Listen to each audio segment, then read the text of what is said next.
Weekend అయితే వచ్చేసింది. దాంతో పాటుగా శ్రావణ మాసం కూడా స్టార్ట్ అయిపోయింది. చికెను, మటను తినలేని ఇల్లులు చాలానే ఉంటాయి. మరి వీకెండ్‌లో ఏంటి స్పెషల్ అంటే ఒక్కసారి చికెన్, మటన్ కంటే కూడా చాలా బెటర్‌గా ఉండే మీల్ మేకర్ కర్రీ అయితే ట్రై చేసి చూడండి.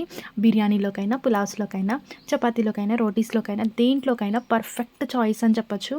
ఫస్ట్ అయితే ఒక కప్‌లో హాట్ వాటర్ తీసుకొని అందులో మిల్ మేకర్‌ని అయితే సోక్ చేసుకొని పెట్టుకోవాలి. ఇఫ్ ఇన్ కేస్ మీరు చిన్న సైజ్ మిల్ మేకర్ తీసుకుంటే కనుక అలానే వేసేయొచ్చు. నేను ఇక్కడ పెద్ద సైజ్ తీసుకున్నాను కాబట్టి దాన్నైతే 2 పీసెస్ లాగా కట్ చేసుకుంటున్నాను.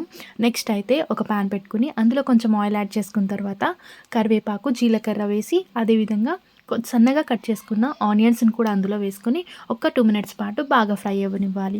అందులోనే కొంచెం పసుపు, ఉప్పు కూడా వేసేసి మనం కట్ చేసుకొని పెట్టుకున్న మిల్ మేకర్‌ని కూడా అందులో వేసుకొని ఒక్క 2 మినిట్స్ పాటు ఆయిల్‌లో అయితే బాగా ఫ్రై అవ్వనివ్వాలి. మిల్ మేకర్ మొత్తం కూడా ఆయిల్‌లో బాగా ఫ్రై అయిపోయి కొంచెం గోల్డెన్ షేడ్ వచ్చిన తర్వాత అందులో మీ టేస్ట్‌కి సరిపోయినంత కారాన్ని అయితే యాడ్ చేసుకోవాలి.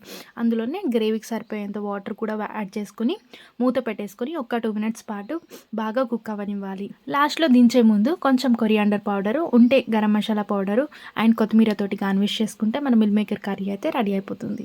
వీడియో నచ్చితే ఒక లైక్ చేయండి.